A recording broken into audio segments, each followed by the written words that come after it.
What's up, folks? Welcome back to the stream. It is Tuesday. We are becoming slightly tactical today. How's it going, everyone? I'm streaming from a non-standard venue. I'm currently at my family's house for the holiday. It's Thanksgiving over here in the United States this coming Thursday.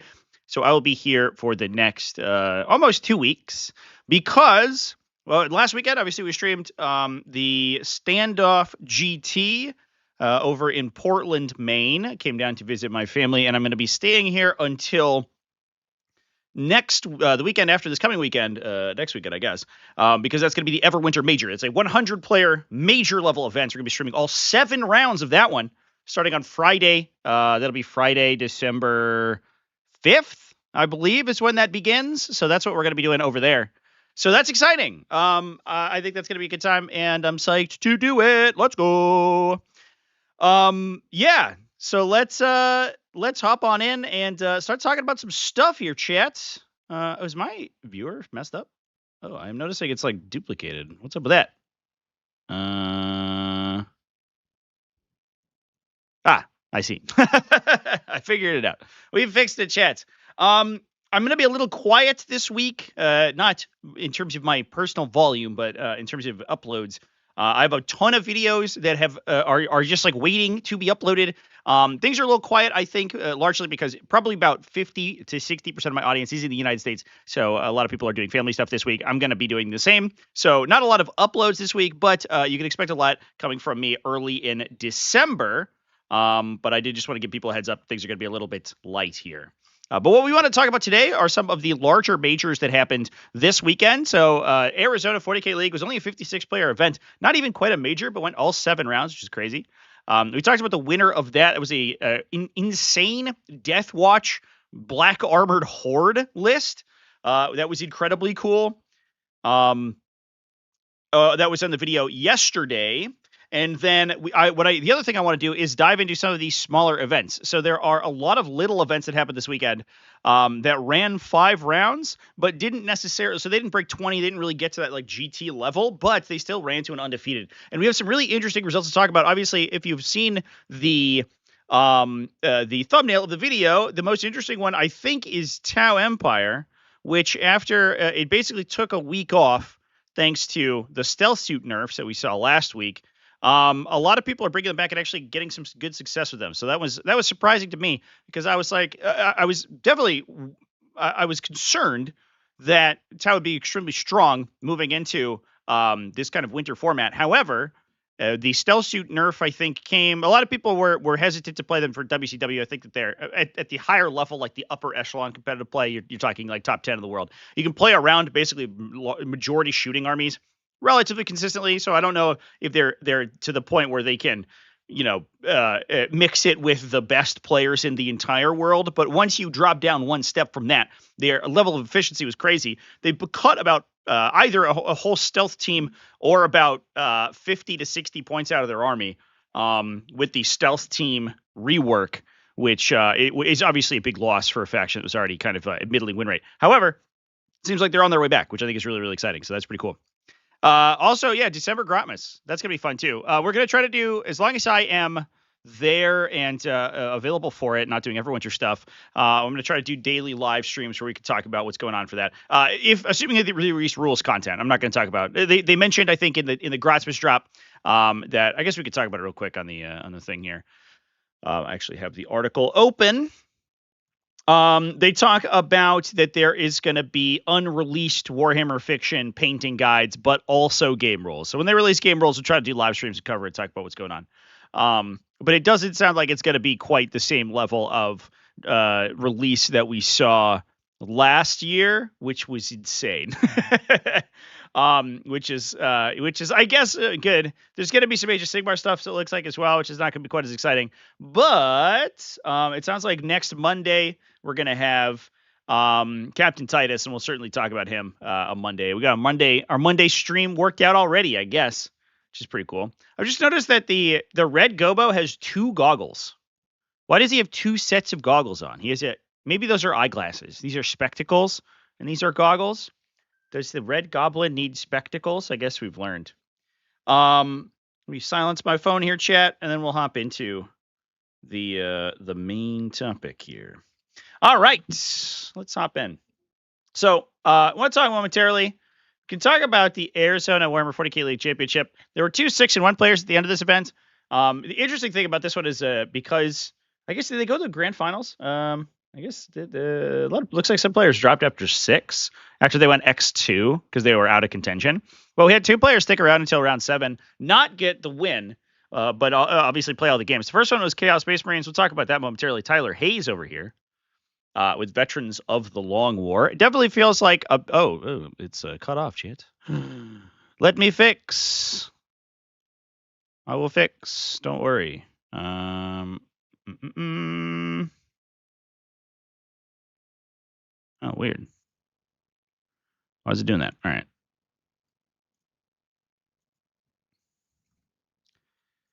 Whoop. There it goes. That's better.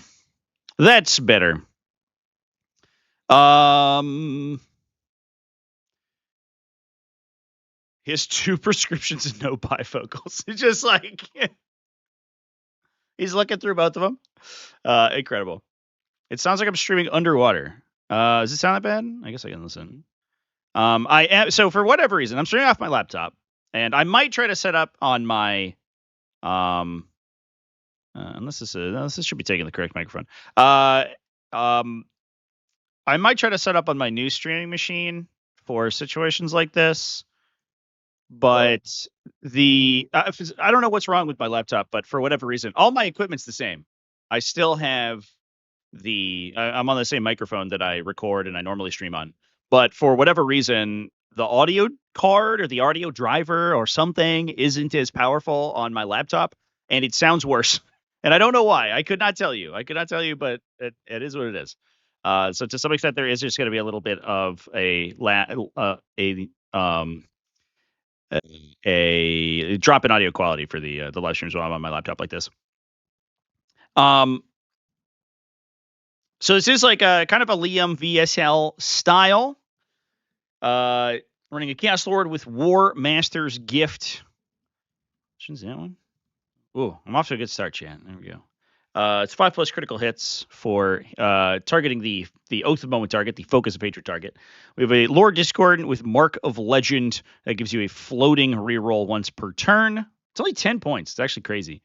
Plus a Traitor Enforcer. Cultist Mob. We have 1, 2. Oh shit! 1, 2, 3, 4 units of Legionaries. I get. Do we have any particular? Is there a particular synergy with Legionaries? In this detachment, I guess being able to skirmish with reactive moves is pretty sweet on these guys because this detachment does have a 6-inch reactive move for infantry units. With double Chaos Rounders to carry the Legionaries around, double Chaos Bikers, 1 Vindicator, double Obliterators, 10 Warp Talons, Beast and Nurglings. Yeah, so the rest of it it's a little similar to a Liam VSL style. We have the double Obliterators so that we do have some solid sort of midboard control, plus the indirect fire shooting. You can threaten people who are hiding. Trying to stage to push into you. Then you also have a reactive move, and you have optional fight first if you're targeting your Focus of Hatred. So you have a lot of ways to prevent to like fight with people who are trying to stage and then push an engagement on the subsequent turn. And then you also have, if you have the opportunity to do so, you have Warp Talons who can start to sort of squeegee away the formation by killing units and then redeploying themselves. You Gremlins did it, yeah. Gremlins muck with my audio for sure. Yeah, I've tried to fix it a bunch of times. I have no idea why it does that. You can definitely tell whenever I record a video, you can for sure tell which one I recorded on my laptop and which one I recorded on my normal work, my office desktop, because they do sound different. So very cool. I guess this like mass of Legionaries is really interesting. There's no access to like advanced charge this detachment, which is oftentimes what you see with these guys. We do have one can attach to a Chaos Lord. The Enforcer, I don't think he's just a guy, right? I think he can embed into the cultists, or is it only Traitor Guard? He's 55 points, I guess, but we could get more cultists for that cost. No,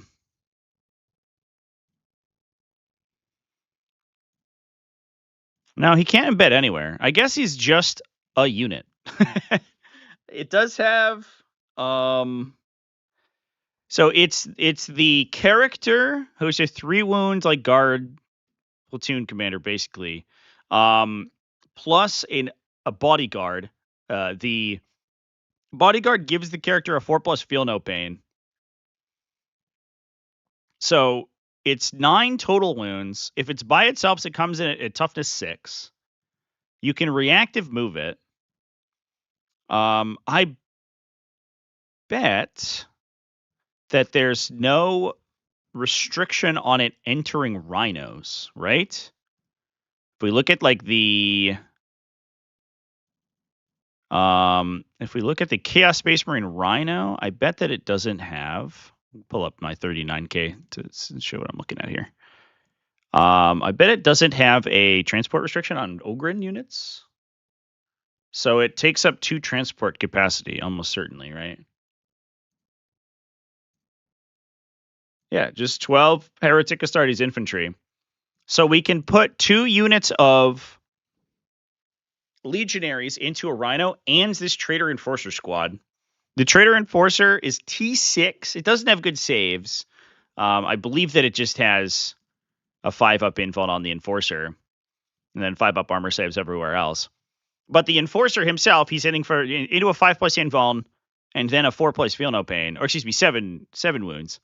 But that dude will probably survive an extra hit or 2. So it's really like almost 10 wounds worth of beef at T6 that you can disembark from a Rhino for utility. That's actually very clever. I actually really like that. That's cool. It's not something you can do with 10 cultists. You can't put them in a Rhino alongside 10 legionaries. This is that's cool. That's actually some cool technology, chat. I like that a lot. That's a fun little unit. They don't really. I guess they do have 8 2-damage melee attacks as well. So the more I think about it, the more this unit actually kind of slaps. Look at this this offensive profile, chat. It's 3 attacks, 6/2/2, 5 attacks, 7/1/2.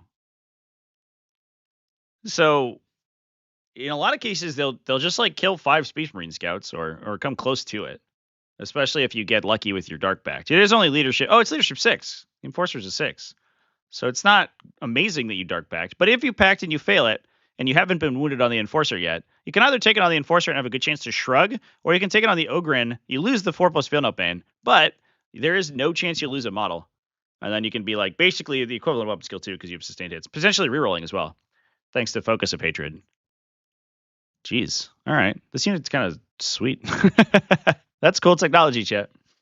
But the other thing that we want to talk about, obviously, is Tau Empire. Cameron Clayton over here went 5 or 6-1 with Tau Empire. Now, I do want to throw some shade to old Cameron because there's this thing, and if we scroll, he did the thing that's no good. You don't do this. This is stupid. Where he's just copy pasted something really big into his list, so it's difficult to see his list. So it's harder to actually like verify what he has. I would probably yellow card this guy, which I think would be appropriate because whatever this poem is about bees. So I think he'd have to accept it. He could get a yellow card and a black card, and then it would be thematically it'd be the correct color scheme. But obviously, don't do that, chat. That just makes it annoying for the TOs. It makes it obnoxious for your opponent. It's definitely like sort of abusing the metagame a little bit to get a little bit of a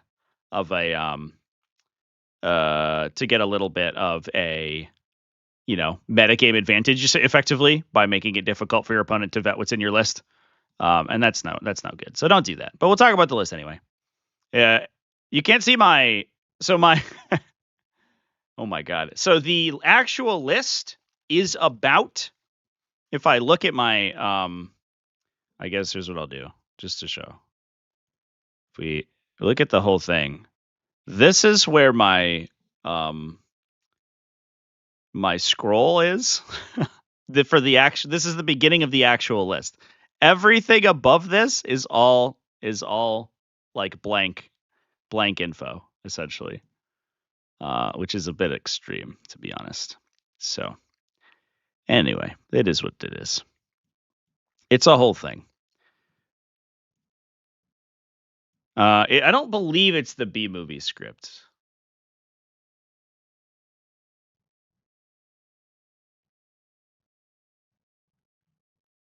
It could be. I have no idea. Maybe it is. I have no idea. I've never seen the B movie, so I never know. If it is, then that's not only annoying, but it's also unoriginal because that's not the first time we see the B movie script. Put the blank info in text to speech. I will not do that, chat.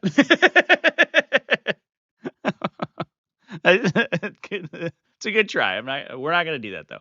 So we are playing Auxiliary Cadre today. So this is the one that your auxiliaries can spot for your Tau units, and they can give +1 AP when you attack enemies within 9 inches of them. And then the Tau units give lone operative, an 18-inch lone operative, to auxiliary units that are wholly within 6 inches of them. So they can protect the auxiliary units, and the auxiliary units can range out and give +1 AP to the Tau units. So it definitely helps to solve one of the problems that Tau occasionally has, which is a lack of AP characteristic, where you can play Montcon, stuff like that, to use coordinated engagement to get additional AP bonuses. Obviously, you have theoretical access to marker lights to ignore cover thanks to marker lights, but +1 AP puts a lot of your like AP0, AP1 pulse weapons to AP1 ignore cover. Suddenly you're starting to punch through solid armor saves even behind buildings and stuff.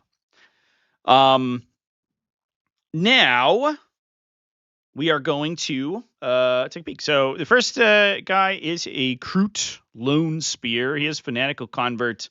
That gives him the For the Greater Good ability.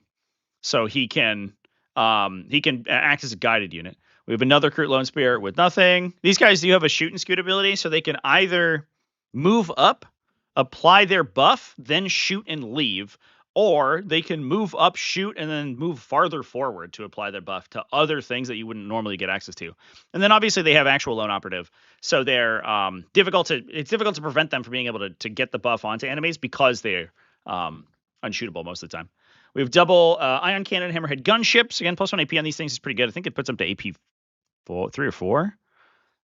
The ion weapons are, I think they're kind of relatively low AP, right? But I think they're AP 3, so I think it puts them to 4, if I remember correctly. It does... No, it puts them to 2, so they go to 3. Yes, the extra AP is very relevant there. We have a Kroot Carnivore squad, big Kroot Rampager squad. There's a lot of synergy inside Auxiliary Cadre for Kroot Rampagers. There is a advance and charge strat for Kroot or Vespid units. You can give anything the ability to advance and shoot.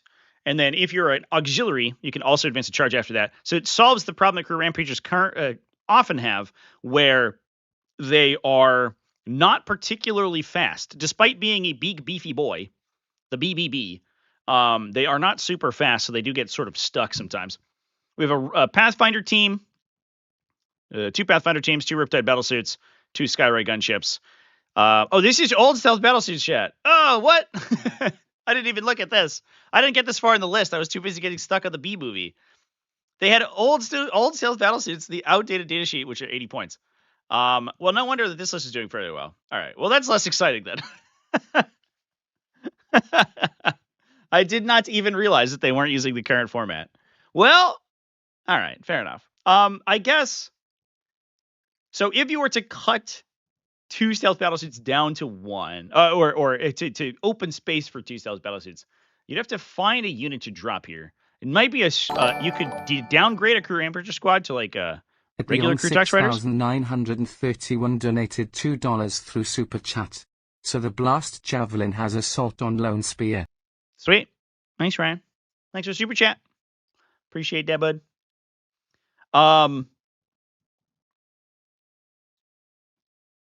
So I guess it could be that you downgrade a Kroot unit or something like that in order to open up space for that. I did not realize that this was not using the current rules chat. I did not know that events were still using the older format, so that's unfortunate. Cool cast Space Marine list though. This was a bit of a miss, I guess. That's not the only Tau list we have to talk about here, chat, though. If we move on over to the Warzone Weekender 2025, this is in the UK. It was a smaller event, So one thing that we want to talk about, it's just hanging on the old stealth suits. Please, sir, don't take away my stealth suits. I don't want it. I need them. This one only 17 players, so not an event that we would talk about normally on Battlestar Armies and 40K, but I will talk about it because Karen Furlong went undefeated with Tau Empire, and this is using the new stealth suits. Chat, I'll show you. Look at that, 110 point stealth suit unit. Incredible, amazing. I vetted this one. So this is a Cow Yawn detachment. So not Moncot today. I don't have assault, but I do have a sustained railgun. Good to know, I guess. We have Commander Shadow Sun. So a reroll aura, and I probably typically mean it's gonna be a big brick of vehicles. One breacher team, one strike team, a strike team. Interesting. Now the strike team is actually really cool as a screen. One thing that's kind of underrated about it is it's a 75 point unit. You get 10 models of the 4+ armor save and a guardian drone. So you're -1 to be shot at. You have a above average save characteristic for utility stuff, right? So a lot of times you're on 3+ save when you're in cover. So you're going to be saving a lot of like incoming attacks on 3s, 4s. If your opponent doesn't overcommit to this unit, it's inefficient to kill them, especially because they're dropping a lot of hits thanks to the guardian drone. Then they're also an incredibly good anti-deep strike screener because they can photon grenade. So they can either like push in front of your army to protect you from aggressive melee armies. You can photon grenade to protect yourself from charges as long as you don't push too far forward, and you're not easy to kill from shooting. So a lot of armies that are focused on melee are going to have a tough time wiping out the strike team by themselves. And then if they charge them, you can photon. You can prevent yourself from being charged. You potentially fail the charge. The other thing too is that if they screen the back line and you're worried about deep strike charges, you can imagine situations like, let's say that we rapid ingress and then we're looking for a relatively easy charge. Like we're rapid ingressing away and then we're looking for a 6 or a 5-inch charge. That gets photon grenade, something that's very inefficient. If you are charging directly out of deep strike, whether or not it's a 6-inch charge or a regular 9-inch charge, photon grenade is disgusting in those situations too, because you automatically need a longer distance. There's no way to close that gap before they get to go in there. So for 75 points, you get this resilient unit who's incredibly good at screening. Not a unit you see very often, but it does actually have some uses, which is very cool.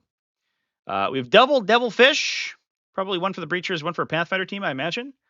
Yeah, we have one Grav Inhibitor unit for the Devilfish, so they're going to get -2 to be charged as well. So we have access to multiple -2 to charge effects.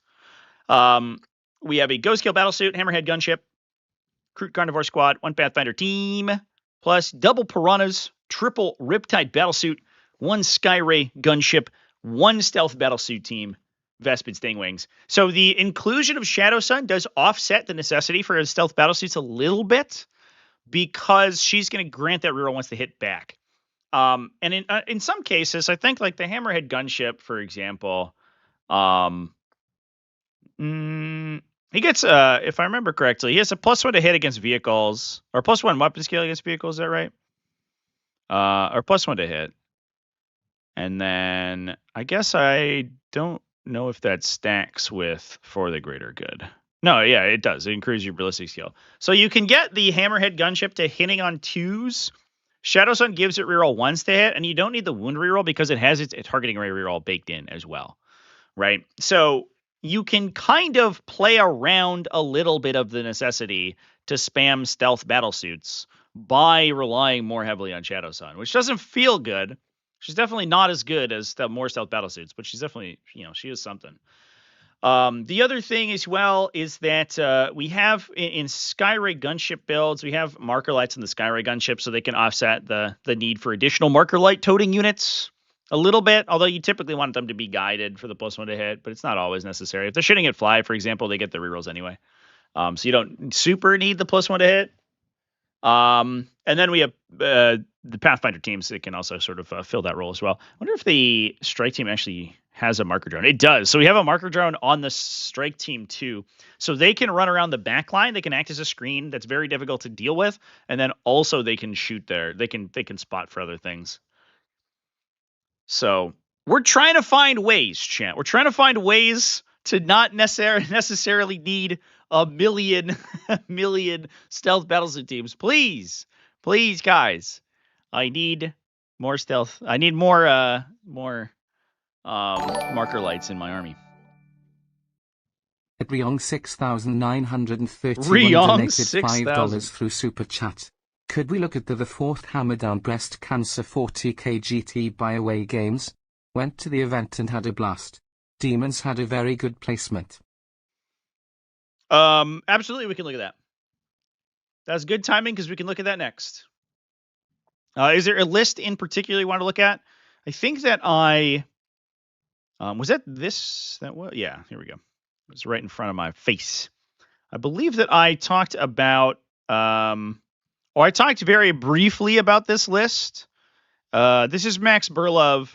He's a champion of this exact build. He's probably one of the best Necron players in the world at playing exactly this version of Starshatter Arsenal.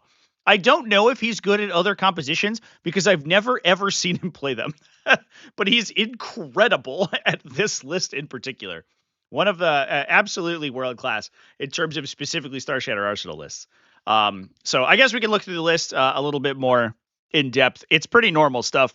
Catacomb Command Barge with Dread Majesty, Technomancer with Chrono Impedance for -1 damage, Silent King, Reanimator, 1 Spider for the 6 up Feel No Pain to the big guys. So the idea typically is that we drop -1 damage on the Silent King. Canoptek Spider sits next to the Silent King, so he's -1 damage with a 6+ Feel No Pain. You can reactive move him. If he's only playing a little bit of exposed surface area, he can reactive move back to hide himself after he loses 1 Menhir, and then you just reanimate the Menhir back with the Canoptek Reanimator. He's basically impossible to efficiently get rid of, and he's just this big bully in the middle of the table.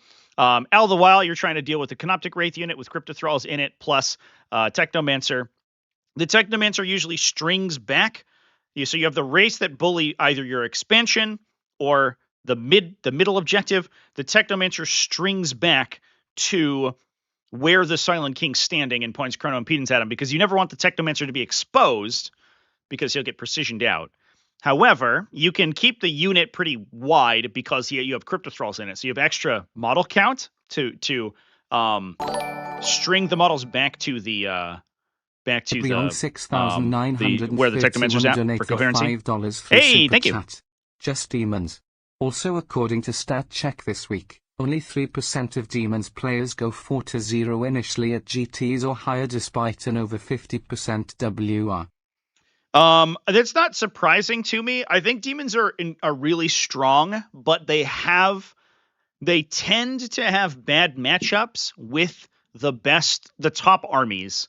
And it's largely because like Eldar and Space Marines have been fairly good either through the entire format or the basically throughout the edition or in particular formats. And those two armies tend to have incredible single target damage, which makes it very difficult to play efficiently with Demons against them. Either Demons will have to overcommit to Eldar MSU and aren't able, because they don't have good shooting, they aren't able to kill Eldar units efficiently, and then they get killed by Fire Dragons. If they get play into Space Marines have good profile matchups to them because Armor of Contempt is brutal. And then they also have good single target damage because of Oaths of Vomit. So those two matchups tend to be kind of difficult for Demons.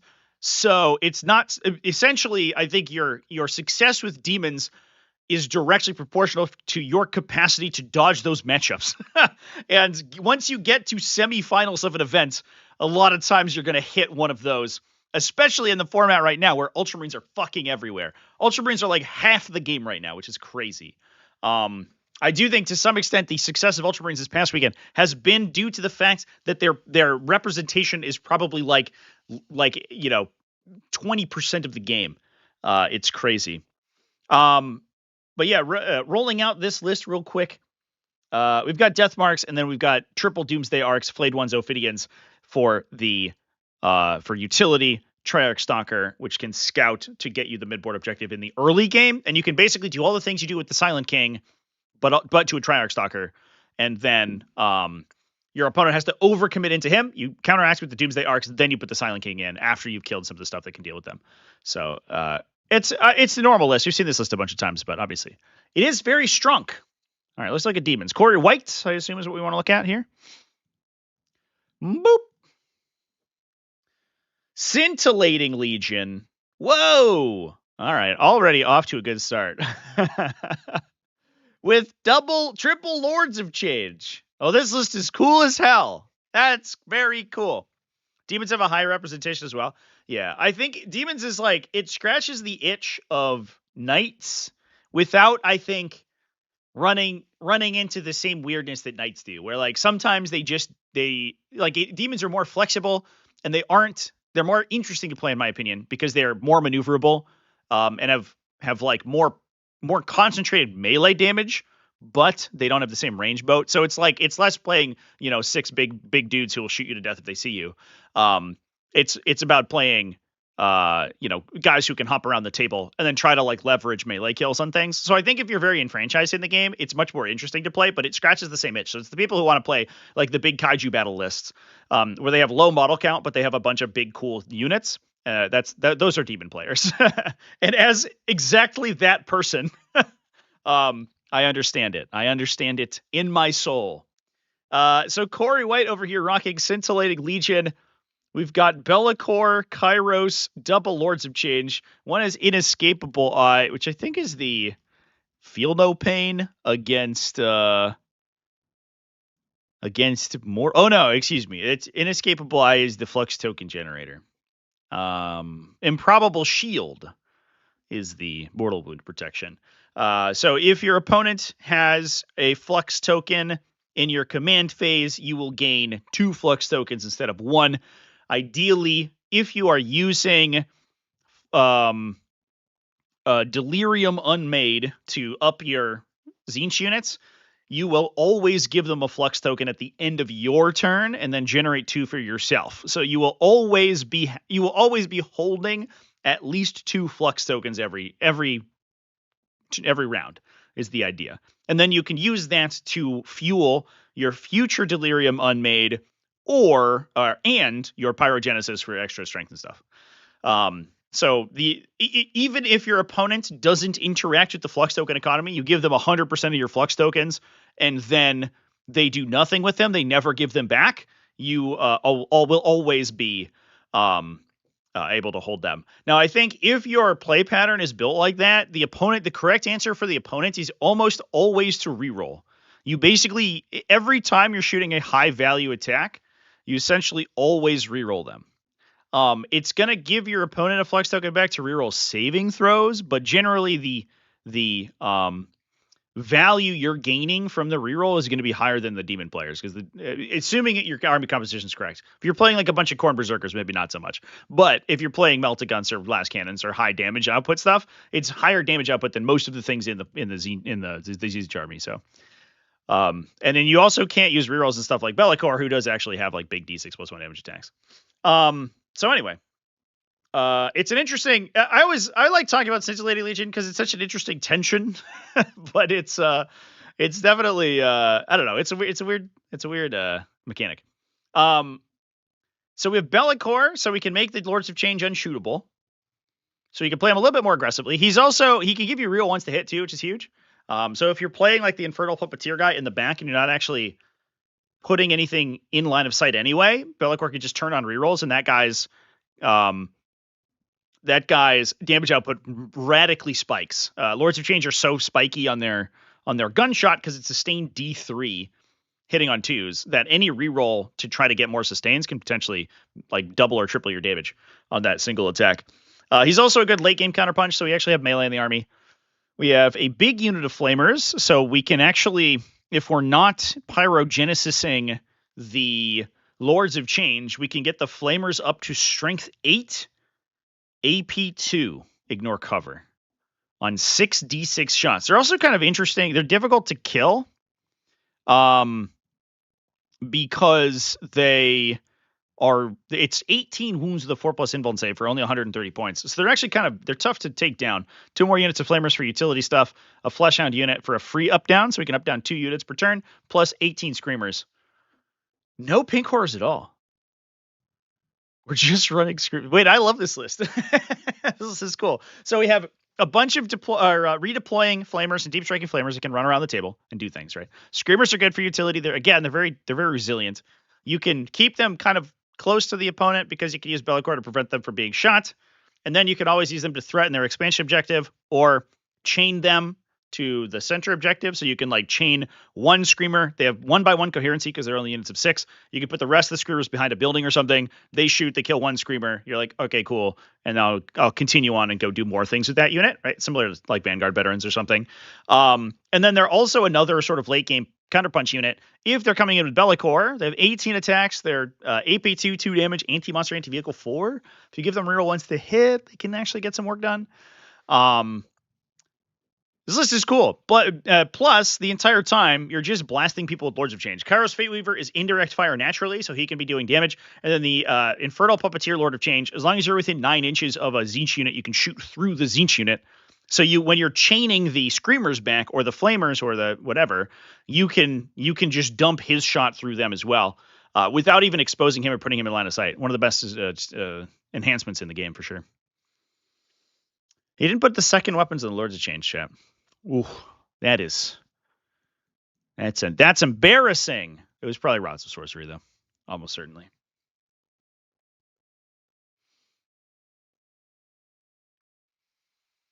He just flooded Flux tokens. I guess, I mean, if you're generating 2 per round, right, it's a lot. And if you're just like burning all of them on rerolls. But at the same time, because you can use them on saving throws, you can be like, I'll reroll all my wounds, and your opponent's like, okay, well, you're AP2, so I'm probably saving on 4s. So I'll just, a 5s if you choose ignore cover, and I'm a 3+ save. I guess the one unit that you're putting the extra AP on is going to be a little bit tougher. You're just like, well, I'll just reroll my saving throws to go back at you. On the second Lord of Change or on Kairos, where their AP is not quite as high because you're not using Pyrogenesis on them, it's not quite as exciting. But it is interesting. So anyway, Chance. That's good stuff. Let's talk about Sean Olsen's list here real quick here. Who went 5-0 at this event before we hop off the event. I actually almost put this one in Best Armies in 40K. I didn't quite do it, but I was close because this list is really cool. I wanted to talk about more cutting edge Ultramarine stuff, and somebody was running Blades of Ultramar, which I think is really sweet. But this list is very, very unique, and it's not the same like Victrix spam Ultramarines that we typically be seeing. So I'm excited to talk about it. It went 5-0, so it's actually undefeated at a GT level, right? This event was like 60 players, 73 players. It's running an Ironstorm Spearhead, first of all, kind of sick. The interesting thing about Ironstorm Spearhead is that you don't really know how hard like Calgar or Gilliman swing until they have that floating reroll. So sometimes Calgar's like drops 1 or 2 attacks just to his hit roll. But if you're playing Ironstorm Spearhead, because he's twin link, doesn't matter.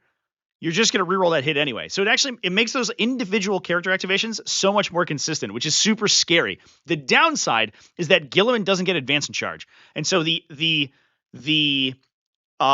tension with this detachment is that delivery of Calgar is so much, or excuse me, not Calgar, of Gilliman is so much more difficult than it is in a more standard like Gladius Task Force or Blades of Ultramar or Stormlands, because he can't advance and do anything. So you have to play Gilliman way more aggressively, and you might lose him earlier. I have seen that kind of go really poorly for Ultramarine Ironstorm Spearheads in the past. Otherwise, if you don't play him aggressively, your opponent can sometimes take the vehicles off your front line, and then he actually fails the charge in the counterpunch because he's in the counter swing. Because if he's not literally like on the front line, he's looking for like 8s on to charge a lot of times. It's a weird situation. However, when you're playing Tech Marines, you can string the Lone Operative back to him. So you can put the Tech Marine next to a vehicle, gain Lone Operative on the Tech Marine, then string it to Gilliman. The problem is if you lose the vehicle, the Lone Operative like chain collapses. The Tech Marine loses it, he dies, then Gilliman's open to being shot at. But a lot of armies don't have the activation count to do that, so it depends on the situation. We have, let's see, we have a target Augury Web, plus a Tech Marine, so a lethal hit guy, plus Adept of the Omnissiah, so a 0 damage guy. A heavy intercessor squad, fascinating. So OC2, kind of tanky. I guess that's where we protect Guilliman, huh? Because it's not a unit that's going to go down randomly. The Tech Marines do have a 2+ save, but they do randomly just die to stuff because they're just 4 wounds. But if there's a heavy intercessor squad towed behind him, you really can't interact with that easily, unless you're putting some pretty hefty shooting into it. It's been interesting in the last 2 weeks or so how much more of a look heavy intercessors have gotten. We streamed that list over the weekend. That was 20 heavy intercessors in Anvil Siege Force and almost made it to semifinals at standoff. It was incredible. That was a really, really cool list. We've double intercessor squad. Love it. Intercessor squads they're just so good in Ultramarines. When you have double oath, and you can, in some cases, your opponent pushes forward some utility stuff. They say, hey, you have to commit something hefty to kill me. And you obsec an objective with the intercessor squad, oath the 5 idiots they put out, and then they just run up the intercessors and kill them. And you're like, I've traded 5 intercessors maybe, if you do actually kill them through a potential armor of contempt. We have an impulsor to carry some of the infantry around. Redemptor Dreadnought, triple repulsor executioner. Yeah, I guess the thing too is that we can, if your opponent's not threatening big deep strikes, you can always just obsec your objective with the intercessor and then run it into the repulsor executioner top of your first turn. So you obsec your home objective and then just leave, and then you have an OC2 utility unit that's available inside your transports for the rest of the game. They're not big enough to hold the heavy intercessors, but they can hold you can hold 2 of the standard intercessors inside the repulsors. I guess. Well, I wonder if the heavy intercessors are for Calgar to join, chat. Now I'm thinking about it. Calgar is also not bad in an intercessor squad because you get pretty good shooting off of the sergeant. So giving his grenade launcher the ability to advance and shoot, plus advance and charge with a power sword. He's a power sword on his intercessors. This is what? You get another you get another 2 damage melee weapon. So sometimes, I guess it's a 1 damage AP2 melee weapon, I guess. On the sergeant there, that can go alongside the Victrix Honor Guard to help Calgar punch a little bit. But realistically, all you need is Calgar to get in for 1 turn. A lot of times if you're spending a lot on, units like Company Heroes or Victrix Honor Guard, it's not necessarily what you super need to be doing with him because he's most of the damage output, and all you need is an outlet for his leadership ability.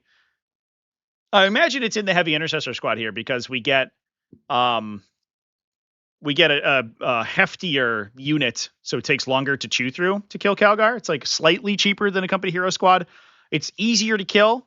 It's higher toughness, but doesn't have the -1 to wound.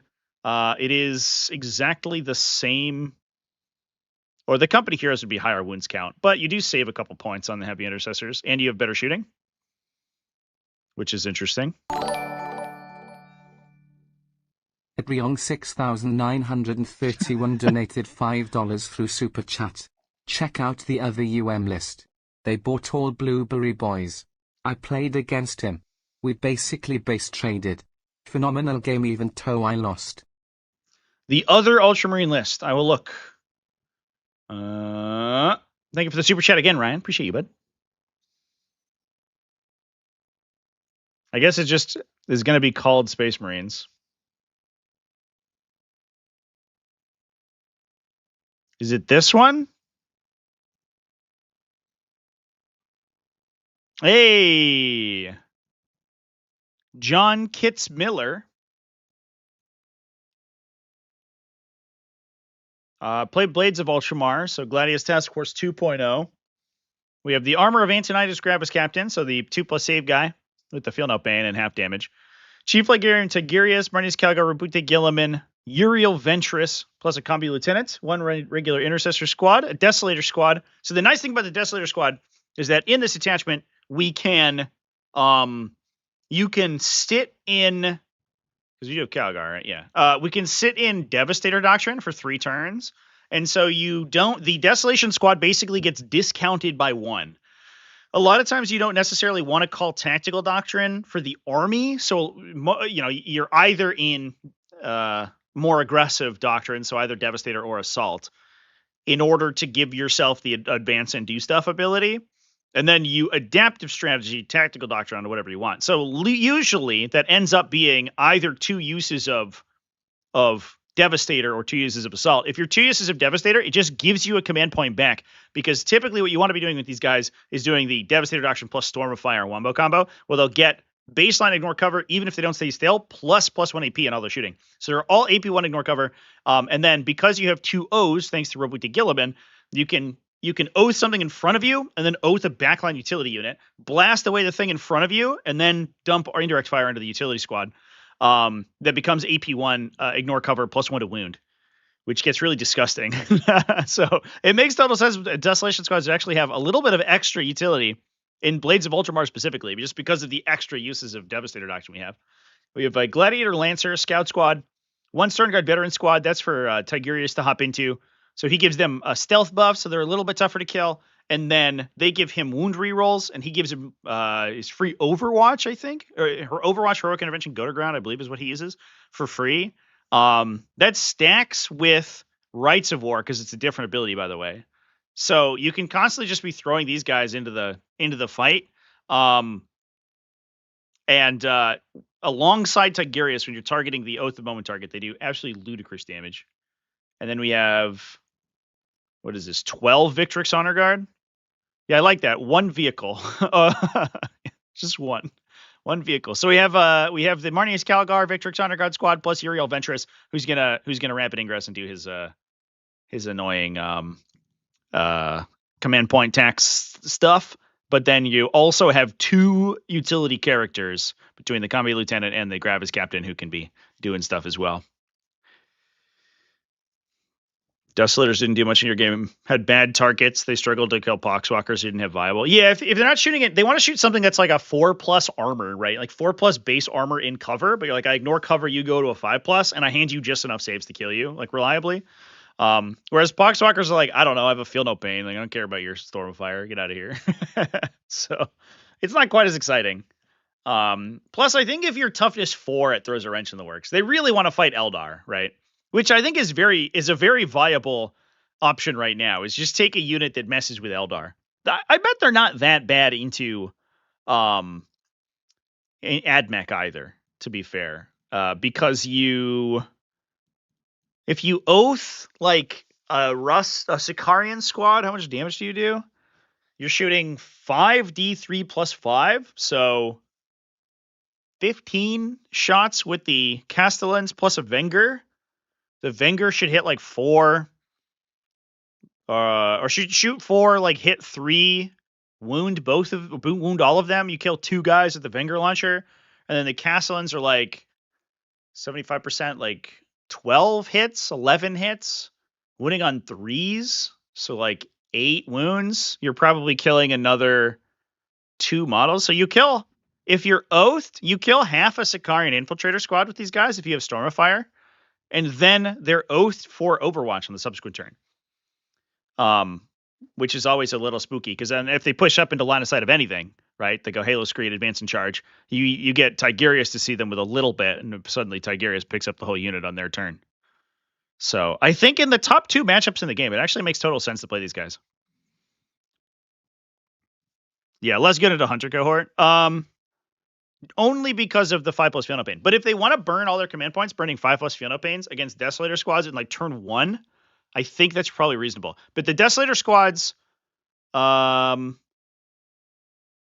guess they get a little impacted by the stealth, right? Because they're base 3 up weapon skill or ballistic skill. Oh no, it doesn't matter. It doesn't matter. Because they are going to hit on 4s anyway. Right? So their base, the Castellan launchers are 3+ ballistic skill. And they're -1 to hit because they're firing indirectly. The Venger launcher gives less of a shit. But they're -1 to hit because they're firing indirectly. So they don't care. It doesn't stack with stealth, right? They just go to a 4+ anyway. So the stealth isn't meaningful, but the Feel No Pain could be. Oh, the loan op strat? Oh, I guess that's true. Because you do have to pre-declare. No, you're right. You're right. I forgot about that. You're totally correct. But again, I think it helps to just like you're still going to get value out of the unit, and then you're just burning. You're burning. Oh, you know what you do at that point, I think, is that you don't Storm of Fire, and you give them the opportunity to either lose 1 or 2, like 2-ish Sicarians, 2 to 3 Sicarians versus 4 Sicarians, if they burn loan up and you spend no CP. Unless you need to spend it unless you have the free CP floating for Gilliman. But so then it just becomes an interesting, like, you like try to bluff them, basically. You're like, hey man, do you want to spend your command point to save fewer Sicarians? I'm going to save my CP and my buff. That's cool. That's a cool list. Definitely, I think, what we're going to be seeing more recently here. All right. Should we take a peek at some of the other lists? Close off all these ones that I've opened up here. There were some other smaller events that went down. I haven't reviewed them for the winning lists, but we do have a couple other small 5-rounders that ended up taking place. Brenton Weiss actually took down an event. It's a Shadowmark Talon list. Boring. Play funner stuff. That's okay. Shadowmark Talon's good. We streamed. I have a battle report from Standoff with Shadowmark Talon versus Solar Spearhead, and it was an interesting Shadowmark Talon list running Invictor Tactical Warsuits, chat. If you want to watch that one, that game looks pretty good. That's for YouTube channel members available right now. All right. What else we got? We have a 12-person 5-rounder. Did it go to 1 undefeated? It did. Alex Cameron running Eldar. That's Aspect Host. It's Mass Dark Reaper Aspect Host, which you haven't seen in a little while, but that's more normal stuff. I'm playing against the War Host tomorrow, by the way, chat. I have a couple of games scheduled for Twitch. We have one going down in an hour from now. It's going to go down right after this live stream. That's going to be Teams Events, a team event game. That's against Rubrique Phalanx 30 Scarab called Terminators. Not a matchup I've ever played before, so I'm curious to see how it goes. But I brought back a Harry Dan list. I kind of want to make it work. Sort of figure out what we can get Harry Dan to do in the current format. I did get paired round 1 against Eldar, so I think I'm going to die to Fuegan. But it is what it is, chat. A lot of these events are smaller, by the way. They're like they're little baby events with like 500-point lists. This one was only 11 players. Did go 5 rounds. So you have a couple X1s. Oops, all dreadnoughts? No way, dude. So Liberator Assault Group list from Blood Angels. Tyranids currently in shambles on StatCheck. I mean, that is shocker. Dude, I hope Tyranids make it some... Just in the last update before the end of the edition, take Orcs and take Tyranids and just like, just do a bunch of stuff. Like, just fix them. Just do a demon style, like fucking Codex rework. Give them a new army ability and update all their data sheets or something. Just give them 3 months of life before the end of the edition. Oh, can we have some great-eyed characters for Christmas? Yeah, please. Please, sir. More than just a Nemesis Grandmaster with an extra gun. Please. So, this list is starting off strong. More coal. No. The new Prime is an anti-battle shock ability. Oh, yeah. Yeah, he's like a chaplain. The army that's 3d6 leadership. And he gives them ignore battle shock. Yeah. Amazing.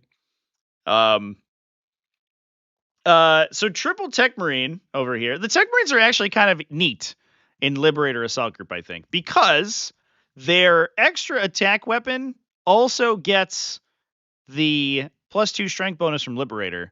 So the Tech Marine goes to 6 attacks at strength baseline, I'm talking, On the charge, 6 attacks at strength 7 and 9. No, excuse me, 8 and 10. Forgot it was +2 now. And then if you've killed something, he gains an additional 3 attacks. So he can go to 9 base attacks, or 9 total attacks. Between 7 with the Omniscient Power Axe, that gets the +1 for Liberator Assault. So you get 8 at strength 8 AP2, 2 damage, and then 1 more at strength 9 AP2, 3 damage. So once you start losing vehicles, the Tech Marines actually slap super hard. Which is sick. That's cool. I don't know if I've seen that before, but that dude will kill 5 Space Marines. He's coming for you. We have Mephiston, who can act as a lone operative, so he can kind of range out either ahead of the army to do stuff in the midboard without having to expose the vehicles, or on a flank, like towards your expansion objective. And then we have a Scout Squad, Brutalis Dreadnought ×3, Death Company Dreadnought ×3, Redemptor Dreadnought ×3. Dude, this list fucking rules. What the fuck? So the Brutalis Dreadnoughts have the Mortal Wound ability. The Death Company Dreadnoughts are actually sick. If you're playing a variety like this, that's really unlike a lot of Blood Angels builds, where the purpose of the build is to mitigate your reliance on Oath of Moment, this build is doing exactly the opposite. This build is like, this army's like, please, sir, give just a little crumb of Oath of Moment, please. The Redemptor Dreadnoughts do really need it for their shooting attacks. The Brutalis Dreadnoughts do really need it for their melee attacks. However, the Death Company Dreadnoughts get it built in. So at least to some extent, they're just going to be rerolling hits. They get OC characteristic while they have a character within 6 inches, which is helpful if you're running Tech Marines alongside them. But or you can kind of like run Mephiston with them, I guess, in order to give them OC4. Because he's a lone operative, so he can just kind of like exist with the dreadnoughts. So if you need to use them in like a disruption capacity where they're running up and stealing your opponent's objective, then it's actually going to be helpful. But then they also have a blood surge move too, so they can help mitigate the maneuverability problem. You do have advance and charge in this attachment though, which will help quite a bit. And then they have blood talon, so they hit pretty hard. Strength 12, AP2, 3 damage, twin link, 6 base attacks. Full hit and wound rerolls. Let's go. Boosh. What a list, Chance. Sad ballistus noises. Yeah. I think, I don't know. The ballistus dreadnought, it fits thematically into a mass dreadnought list, but I don't know, because you want to just like kind of threat overload the center. Ballistus dreadnoughts don't really do that, right? Because they hang back, or they play flanks, whereas Redemptors and the Brutalis dreadnoughts just like dominate the middle of the table. I think a lot of times what you're trying to do here is send the Redemptors in first. You're probably not going to kill anything, but you can pay a CP to advance and shoot, right? With Relentless Assault. So they can get shots on things turn 1, and then you're just threatening the objectives with them. Your opponent has to come and deal with them. If they do that, they either give you opportunity to push with the melee dreadnoughts, or you can counterattack with the melee dreadnoughts if they have to come in and fight you in melee. I'm curious what the matchups here were. He did lose in the finals? No. Oh, no. Stephen J just didn't put a list in. So round 1, he played Aspect Host. Wait. Is this round 1 or round?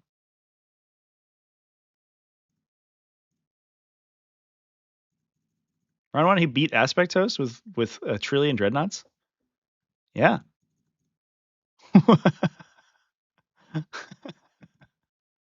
Okay. Oh, there's an avatar of Kane. Oh, okay. I get it. It's not quite as silly. It is 10 fire dragons, though. Oh, and 10 striking scorpions. Man, are those worthless in this matchup? Those poor boys. He's like, guys, I brought some striking scorpions to fight infantry and jail my opponent. And the Blood Angels player's like, ooh, extra movement. That's so funny. Oh, wait. All right, fair enough. So the you can actually interact with the Avatar of Khaine, so that's helpful.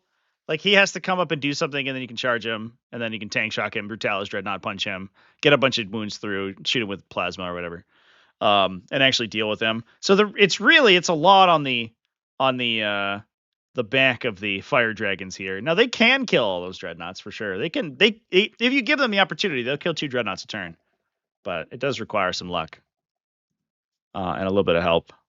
That's wild. And then he beats Emperor's Children. Yeah, that's a nightmare. Oh no, Emperor's Children. Why?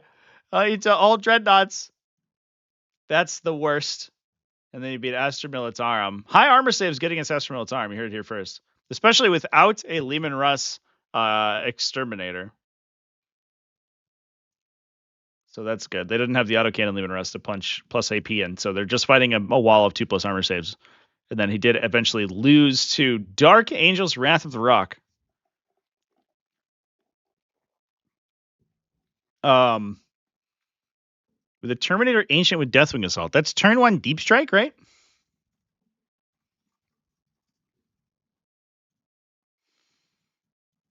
Yeah, you can set up in your first movement phase. You can't rapid ingress with it, though, which is why it doesn't see that much play. It is cool to, like, basically act as a sort of like it's like a redeploy into infiltration almost. You know, you could essentially just redeploy them wherever you want turn 1 and then hop them in. We have Azrael, Captain Gravis armor with ancient weapons. Cool. So that's +1, +2 strength, +1 AP and damage. And he has a chainsword and a Boltstorm gauntlet. So that's extremely like Thief of Secrets coded from Deathwatch. Where because the enhancement improves the stats of the weapon, not its attacks characteristic, it actually has full power on the chainsword swing. So his chainsword goes to strength 6, AP 2, damage 3. And then he swings 5 times with a strength 10, AP 3, 3 damage power fist. So he has 8 3 damage melee attacks. That's actually horrifying. You hate to see it. If you're champing on bike with Lord of the Raven Wing, so reroll advancing charges. It's a filler probably. Plus Lionel Johnson. Deathwing Knights ×3. Eradicator Squad. Inner Circle Companions. For Azrael. Outrider Squad for the Chaplain to hop into, plus a Scout Squad. Yeah, so I guess the Eradicators are just it's a Rights of War outlet for the Captain Gravis armor. He can give them free tactical mastery, so you get advancing charge for free. And I guess also, unironically, Relics of the Dark Age, pretty good on those guys for free as well. They go to strength 11 with full rerolls. And then they deliver him because your opponent, they have to punch through the entire unit before they get to the Gravis Captain. And the Gravis Captain free tactical masteries and charges like blows up a tank. Double Eradicator squads plus that dude. It's not really what you want to see, I think, if you're playing all Dreadnoughts, though. So it doesn't make sense if we went down there. Plus the Deathwing Knights, I think, are pretty resilient in that matchup, too. Once your Dreadnoughts start having a 2-shot Terminator bodies, and you're feeling pretty bad. With -1 to be wounded as well. That's cool. That's a cool list. Finally gonna get to use my beautifully painted Fulgrim. Yeah, and then dropping into a nightmare matchup for Coterie if they conceded. Absolutely. 100% chat. All right, folks. Well, let's see. That's all the lists that I had on my docket to talk about. Oh, I don't know if I talked about this one. Is this Aeldari won this one. A lot of Spirit Conclave. So this is another smaller event. F1500. Is this 1500 points? No. Okay. I don't know what that means then. It's a 17-player event. Oh, I see. Oh, it's a weird format. Okay, I get what it is.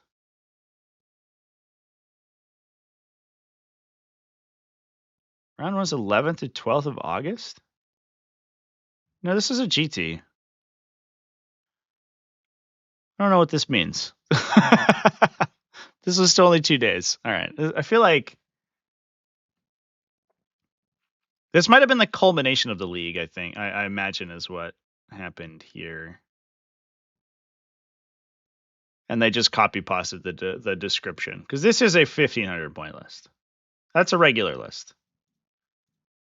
Interesting. Okay, well, we'll talk about it. It's also Berserker Warband with Terminators. What? Sick. That's kind of more normal Berserker Warband stuff, though. Invocata is kind of Betrayer, Slaughterbound, yeah. I'm excited about this Spirit Conclave list, though. Let's go. Let's go, chat.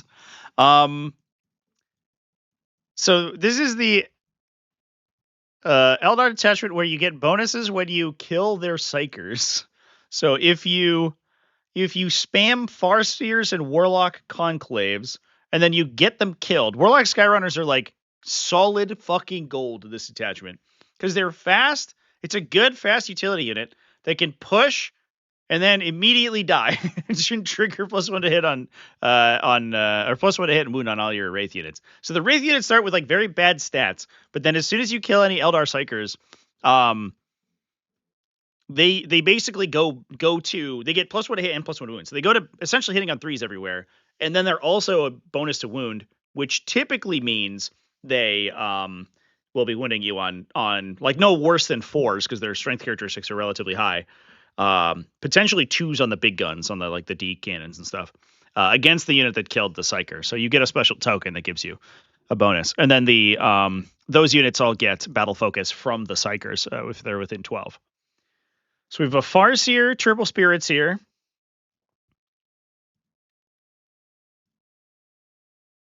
The Spirits here is interesting. They changed their mechanic, right? Because they're basically a Tech Marine now. So at the starter end of a movement, the Spirit Seer can select a Wraith Contract unit within 6, grant it sustained hits 1, targeting a specific enemy unit. And they could heal in your command phase Wraith Contracts units within 6. Eat your heart out, Tech Marines. You always have the worst repair. I don't know why. Plus, they get Lone Operative when they're near Wraith Constructs.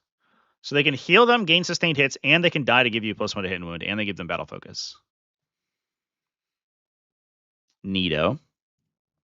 And then the Wraith Construct stuff has a -1 damage strat. Oh, I'm going to just sneeze, chat, 1 sec. Excuse me. Oof. They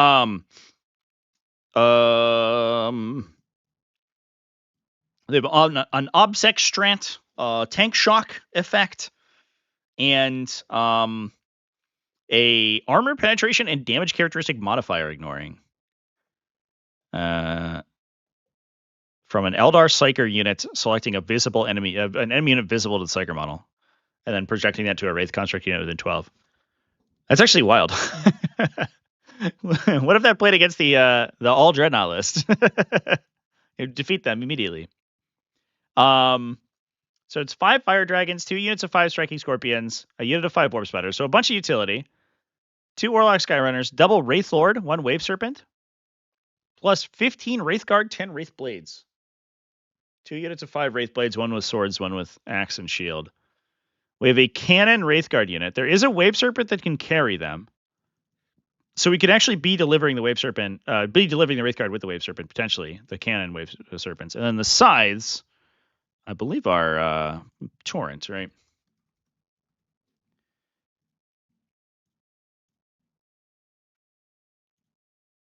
Yeah. There's Strength 7, AP 3, 1 damage Torrent.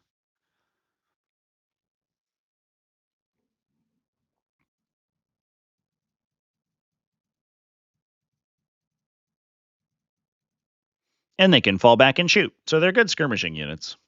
They threaten Overwatch really well. You can Obsec for a command point, and they have a auto-hitting gun. And then the Wraith Cannons can rock in.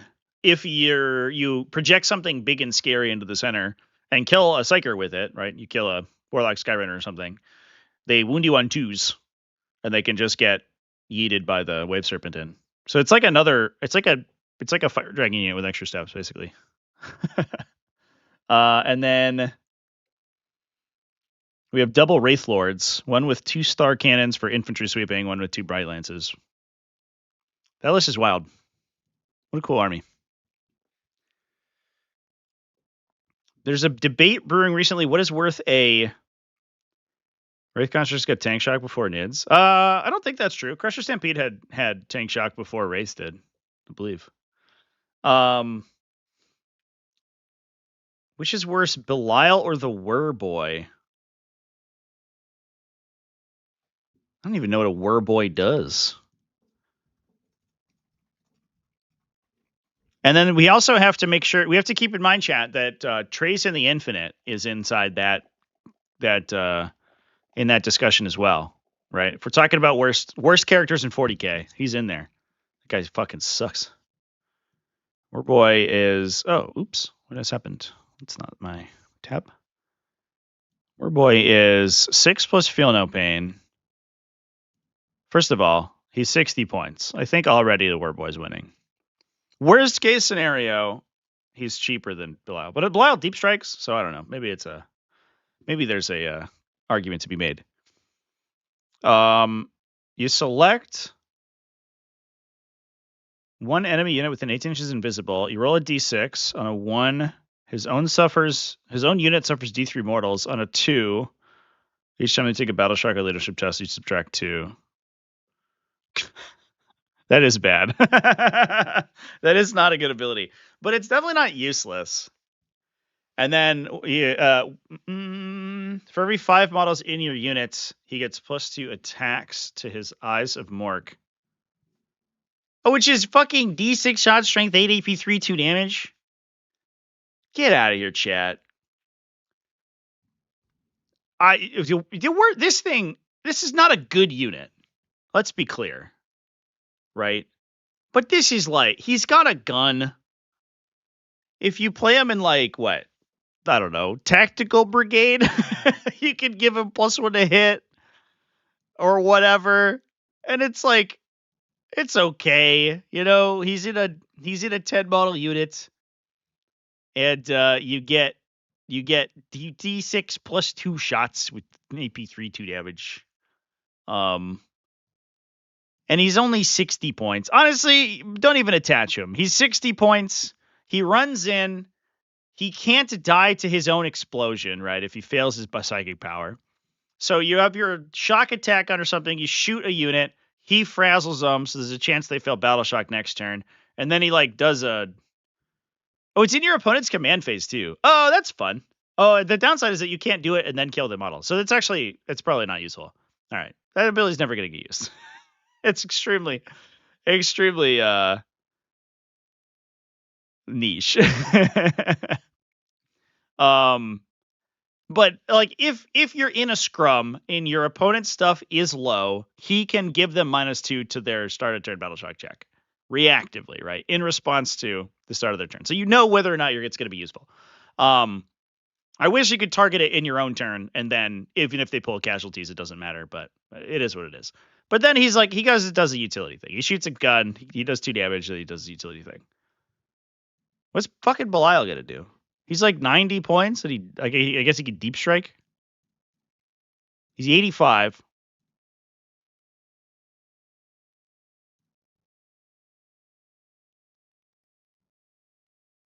And he has a good melee attack, I guess.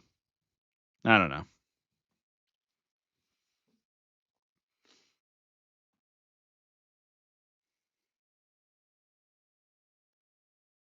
Werboy's worse than either? He's 60 points, chat. I don't know. Like when I'm thinking, like if I was required, right, between those 3 characters, if I was required to take one of them, there's an argument to be made that I would take the least bad one, or the least expensive one, which is the Werboy. If we were to compare Trazyn, shitty Werboy, or shitty Belial, the Werboy has he's going to cost you the least for your bad unit. So I don't know. I get what you're saying though. He's definitely not good.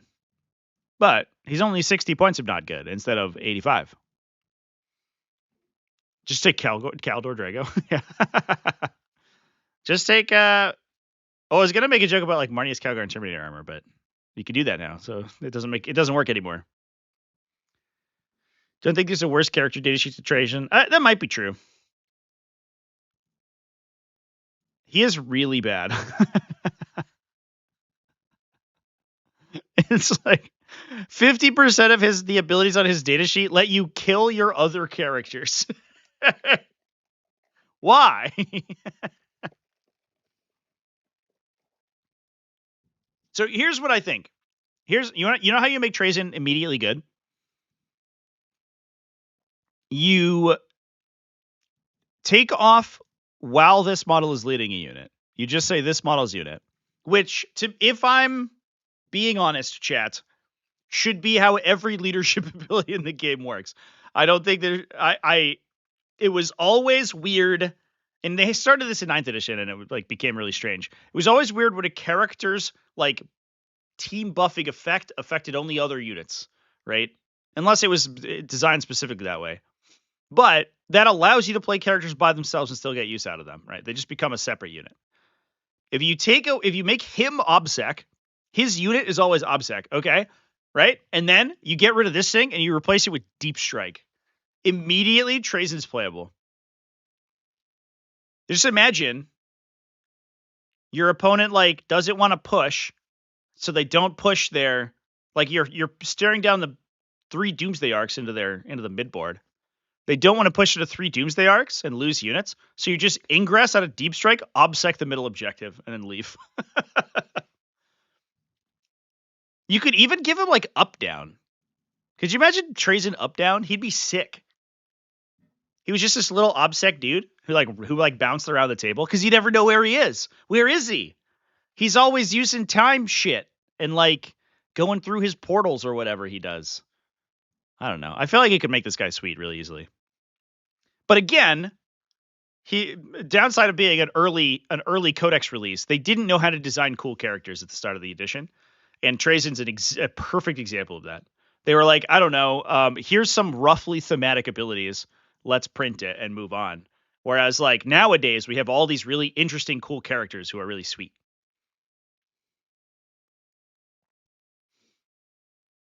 He should be able to replace any model in a unit and put himself in reserves.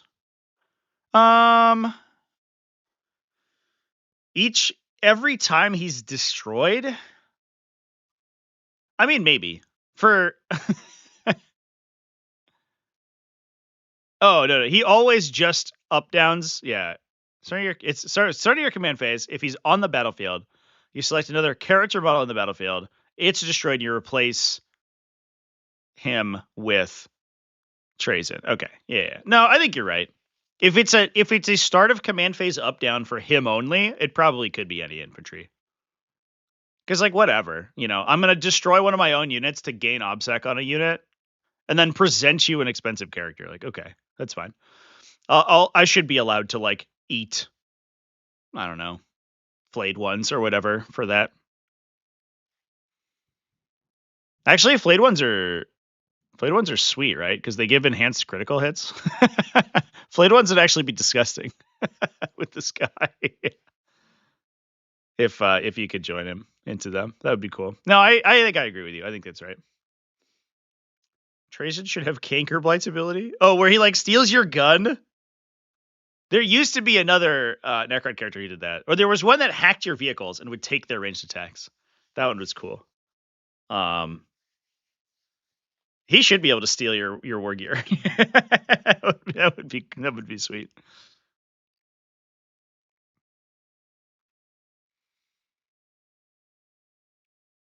For one turn, all opponents' movement is halved.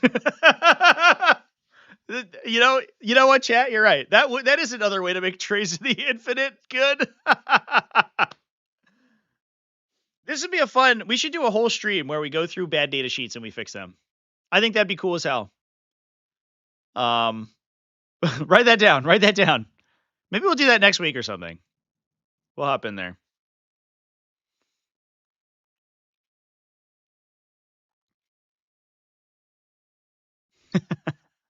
Half all opponents' movement. Start with the Grey Knight Brotherhood champion. The problem with the Grey Knight Brotherhood champion is the result. The The fix is so easy. You want to know how you fix the Grey Knight Brotherhood champion? You add fucking purifiers here. It's so simple. it's it's not that hard, GW. Why can't he join goddamn purifiers? Oh, my beatstick melee character can't join the beatstick melee unit. What the fuck? And then immediately he's playable. Immediately you have a unit of 5 purifiers with that guy and Radiant Champion in Warpaint Task Force, and suddenly he's instantly viable. It's so stupid. The Big Ed Boss Bunka. I feel like fortifications might just be like a write-off, honestly. I don't know. Games Workshop clearly doesn't care about fortifications. That would be a tough one, for sure. His ability only procs on him killing something? Yeah, that's like an identical, it's identical to the Judiciar, right? He's just a different unit, has the ability.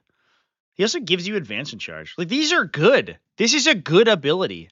His melee weapon's like, okay, right? But if you're getting full hit and wound rerolls, suddenly that melee weapon's good. And if you can apply, like, it's precision. If you have a precision weapon with Radiant Champion, your mortal wounds gain precision too. So you can mortal wound into the opponent's characters. It actually gets, like, disgusting. He would be amazing. All they have to do is add 2 words to this ability right here. Oh, boy.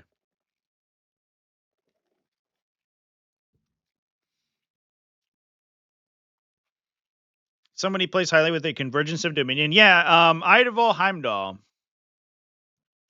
is buddy of the channel. Yeah, plays OBS and Phalanx constantly with Convergence of Dominions.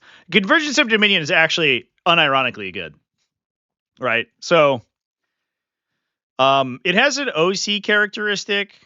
There are ways to buff that so you can gain OC on it. It gives you a feel no pain to infantry squads within 6, not wholly. So you can chain a Lich Guard unit back to it, and it applies the 6 up to the whole unit.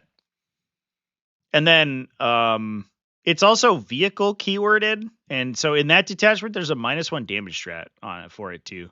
So it can actually be kind of like, it's not hard to kill, right? It's like not even as hard to kill as a Rhino. But it's like 60 points. For 60 points, your opponent doesn't actually want to push shit onto it. So I don't know. I think like 60 points for a 6+ feel no pain on, in many cases, all of your infantry is definitely not a bad bonus.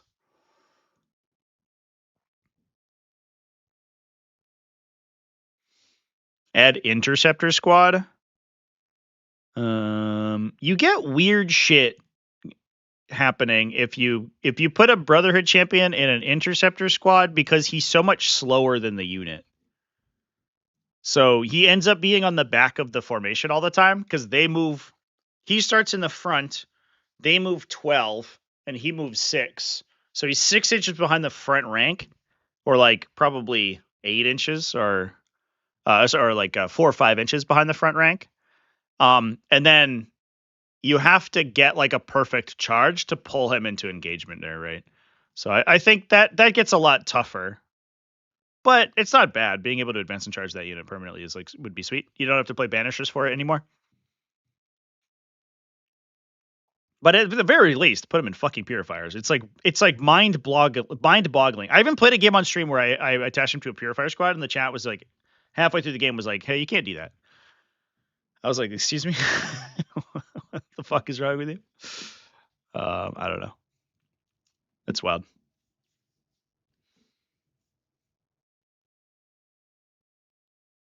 Some tournament organizers let you uppy downy Convergence of Dominion with Hypercrypt Legion. I don't even want to know, like, is there rules against that? I have no idea. Also, does it matter? It can't do anything. You can score engage with it, I guess. But who cares? I don't know, that seems okay. All right, chat.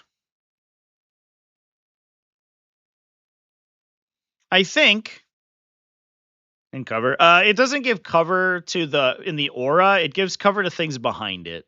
It basically counts as like an obstacle for the purposes of cover. Essentially, is what the rule is. It doesn't provide cover to units within 6. If it did that, it'd be even better. But the 6 is field up is why you bring it. When are we getting rid of hidden supplies? Listen, I haven't played hidden supplies in ages, chat. Although, no, I played it in the finals of a tournament the other day. I was like, what the fuck? Why did we put hidden supplies in the finals? I almost didn't show up because of that, but I did go anyway. Anyway, folks, I think that's going to be it for me today. I am going to go ahead and hop off, I think. Thanks everyone for coming and watching. Please come check me out on Twitch in about half an hour. Yeah, almost exactly half an hour. We're going to be streaming Chaos Demons. I'm playing big demons into little Terminators. It's Scarab Occult Terminators. The build with 30 of them. I have never played this matchup before, but in theory, might be okay. I don't know. It's a team event game, so we're going to see how we do. I'm excited, and yeah, come hang out with me for that. That's in just a couple of minutes. So I will see you there, everybody. Thanks for watching today. I do have we'll be live tomorrow a little earlier than normal for Warhamster Wednesday. That's going to be at noon time, U.S. Eastern time. So that's going to be at in, I don't know, 21 hours, I guess, from now. And we're going to talk about some WYSIWYG rules, which I think is interesting. So this should be fun. Might be a little bit of a shorter one just to wrap up in time for the holiday on Thursday. But otherwise, yeah, have a good one. I'll see you then. Cheers, everyone. Keep it classy, folks. Have happy wargaming. And I will see you in the next one.